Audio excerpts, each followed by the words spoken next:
में सरकार नहीं मानेगी तो हम लोग 44 दिन भी बैठने को तैयार हैं। वो सीधा सीधा सीट बेच दे रहे हैं। ये जो रेट है ये झारखंड गरीब बच्चे दे नहीं पा रहे हैं, ये रेट दे रही है आउटसाइडर्स लोग आके दे रहे हैं। झारखंड बिहार अलग हुए 26 साल हो गया है और इन 26 साल में फार्मेसी का एग्जाम सिर्फ एक बार होता है 2018 में, वो भी सिर्फ 4 पद के लिए। जेपीएससी और जेएसएससी को लेकर छात्रों का आक्रोश राजधानी रांची के साथ साथ पूरे झारखंड में देखने को मिल रहा है। लेकिन अगर रांची की बात करें तो रांची में हजारों की संख्या में जो अभ्यर्थी हैं, छात्र हैं, छात्र नेता हैं, वो राजधानी रांची के जयपाल सिंह मुंडा स्टेडियम से रांची के शहीद अल्बर्ट एक्का चौक तक निर्मल महतो की पुण्यतिथि के अवसर पर मार्च निकाले हैं। और इस मार्च में हजारों की संख्या में जो अभ्यर्थी हैं, छात्र हैं, वो राज्य भर के विभिन्न जिलों से वो पहुंचे हैं। और यहाँ पर आप देख सकते हैं किस प्रकार से जो प्रदर्शन है वो किया जा रहा है। बड़ी संख्या में जो लोग हैं, अभ्यर्थी हैं, वो यहाँ पर है। और देखिए किस प्रकार से जो प्रदर्शन है और जो नारेबाजी है वो किया जा रहा है।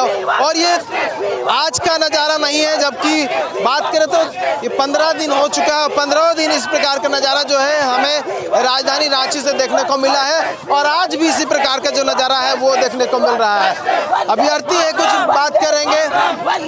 अच्छा, कई दिनों से अपनी बातों को आप लोग इसी प्रकार से आवाज को बुलंद करते हुए रखते रहे हैं और एक बार फिर से वही आवाज, वही बुलंद आवाज यहाँ पे भी देखने को मिल रहा है। लेकिन वार्ता हो गई है, क्या लग रहा है अल्टीमेट रास्ता क्या निकलेगा? अभी जो अंदर की सूत्र होती है वो हमें पता नहीं होती है और कल तक सरकार के पास टाइम है। अगर कल तक वो जवाब दे देती है इस चीज़ का, अगर सकारात्मक सब कुछ आता है तो हम लोग शांत रहने का प्रयास करेंगे और हम लोग यहाँ से अपना लाइब्रेरी जाने का कोशिश करेंगे। लेकिन अगर 14 दिनों में सरकार नहीं मानेगी तो हम लोग 44 दिन भी बैठने को तैयार हैं, वो भी खुशी खुशी हम 44 दिन बैठेंगे। आप किस सब्जेक्ट की तैयारी करते हैं, कौन से कैटेगरी की तैयारी करते हैं? मैं फार्मेसी का तैयारी करता हूं।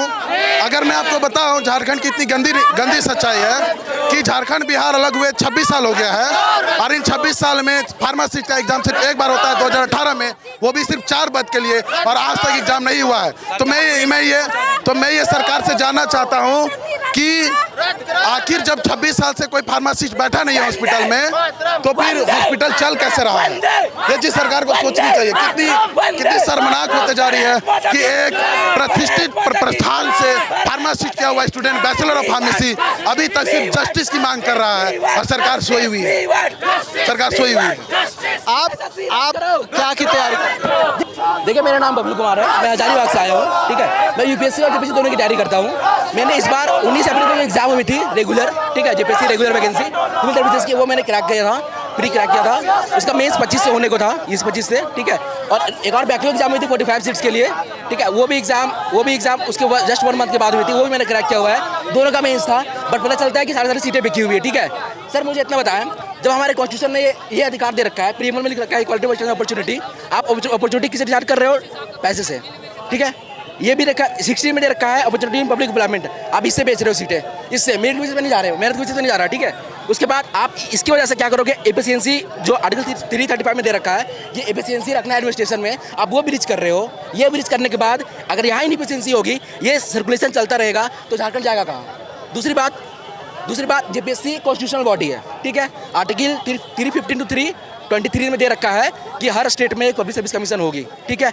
और जेपीएससी जब एक कॉन्स्टिट्यूशनल बॉडी होने के बाद ये गलती कर रही है, क्या गलती कर रही है? अंदर सीटें बेच रही है, तो किसी और से हम क्या एक्सपेक्ट कर सकते हैं? जेपीएससी सीजीएल तो फिर भी एक स्टैट्यूटरी बॉडी होगी, ठीक है, बट जेपीएससी एक कॉन्स्टिट्यूशनल बॉडी है। उस जब ये हरकत कर सकती है तो जेपीएससी ऑब्वियस है कि ज़्यादा कहीं ना कहीं ज़्यादा इन्वॉल्व होगी। गवर्नमेंट का मैं नहीं जानता सपोर्ट है कि नहीं है, बट उसके बिना इतनी बड़ी धांधली पॉसिबल नहीं है, ठीक है। दूसरी बात सर, आप अगर यहाँ इनएफिशिएंसी लेके आ रहे हो, ये जब सर्कुलेशन होगा तो झारखंड के पीपल स्टार्टिंग से संथाल हुल जब हुआ था, ठीक है, 1855 में, ठीक है, उसके बाद जब मुंडा विद्रोह हुआ था 1895 to 1900 में, उनका मेन कंसर्न क्या था? आउटसाइडर्स, कुछ लोग आके यहाँ पे कब्जा कर रहे थे, ठीक है। अभी भी ये जो रेट है ये झारखंड गरीब बच्चे दे नहीं पा रहे हैं, ये रेट दे रही है आउटसाइडर्स लोग आके दे रहे हैं, वो सीटें खरीद रहे हैं। जो मैंने 2 प्री निकाला है, अगर मेरा मेंस नहीं होगा तो जवाबदेही किसकी होगी? मैंने मेरिट पे गया हूँ ना मैं, ये जो सीटें बिक रही है, मैं क्या किससे जवाब मांगूंगा? सरकार से किससे मांगूंगा जवाब? ठीक है सर, मैं बताता हूँ, अगर नहीं होता सबूत, जो अभय तिवारी हैं, ठीक है, वो ऐसे अंदर तो नहीं होंगे, ठीक है। उनका 8 एग्जाम निकाल, मैं तो बोलता हूँ भाई अभय तिवारी ने सारे एग्जाम निकाले, उनको पहले भारत रत्न दो, अब उनको भारत रत्न दो, कर क्या रहे हैं यहाँ पे?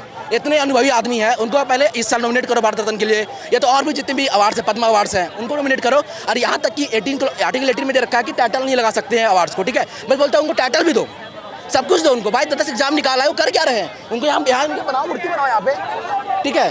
भाई मुझे बताना, एक बंदा इंग्लिश से पीजीटी से टीचर है और एसीएफ और आरएफओ का फॉर्म भरता है, जिसके लिए एलिजिबिलिटी क्राइटेरिया है बीएससी, तो क्या उसने बीएससी भी करा, इंग्लिश से मास्टर्स भी करा, बीएड भी करा, सब कुछ उसी ने करा है। और हमने जो मेरिट से हमने निकाला है फ्री, और ये सीटें जो यहाँ पे कंप्रोमाइज हो रही है, पूरा पूरा सिस्टम बिका हुआ है, क्या करेंगे हम? आप क्या बोल रहे थे? सर हम बता रहे सर, हेल्थ मिनिस्टर जो बोलते हैं ना कि सीट लीक नहीं हुआ, वो सीधा सीधा सीट बेच दे रहे हैं और आपको सबूत दिखा रहे। देखिए देवघर चौकीदार नियुक्ति की बहाली है 2024 का, ठीक है, इसका रिजल्ट आया हुआ है पूरा। अब रिजल्ट में देखिए चांदनी कुमारी, अवध रवानी, ईडब्ल्यूएस। अच्छा बताइए ओबीसी 1 में कैटेगरी रवानी आने वाला ईडब्ल्यूएस में कैसे सिलेक्शन हुआ? 24 नंबर में सिलेक्शन ला के नौकरी कर रही है, और 40-35 नंबर लाने वाला बैठा हुआ है देवघर चौकीदार नियुक्ति में। और देखिए दूसरा जो दिखा रहे संदीप कुमार रवानी, ईडब्ल्यूएस 34 नंबर में ला के सिलेक्शन लिया गया है और वो डिप्टी अभी कर रहा है। तो ये बता रहे हैं कि जब ओबीसी 1 में आते हैं ओबीसी 1 में आते हैं रवानी, तो कैसे ईडब्ल्यूएस में लिया गया है? कई सबूत जो है वो अभ्यर्थी लेकर आए हुए हैं, और यही कारण है कि सरकार को अल्टीमेटली जो है सीआईडी जांच करवानी पड़ी। सीआईडी जांच के बाद कई खुलासे हुए हैं, और हो भी आने वाले समय में और भी खुलासे हो सकते हैं, लेकिन अभ्यर्थी चाहते हैं कि मामले की सीबीआई जांच हो, ताकि उन्हें भी लगे कि पूरे मामले की जांच जो है निष्पक्ष तरीके से हो रही है। और यही मांग है, उसके साथ साथ कई और भी मांगे जो है वो रखी गई है जब सरकार से वार्ता की गई थी। अब देखने वाली बात होगी कि सरकार वार्ता के बाद क्या कुछ निर्णय लेती है, क्योंकि वार्ता हो चुकी है और लगभग कई घंटे बीत चुके हैं, और जो छात्र हैं, जो अभ्यर्थी धरने पे बैठे हुए हैं अनिश्चितकालीन, वो वेट कर रहे हैं कि सरकार क्या कुछ निर्णय ले, क्योंकि 10 अगस्त को इन्होंने विधानसभा घेराव की घोषणा भी कर दी है। ऐसे में देखने वाली बात होगी सरकार आखिर कब तक अपना निर्णय बताती है। न्यूज़ 11 भारत के लिए कैमरामैन विकी के साथ नीरज कुमार, रांची।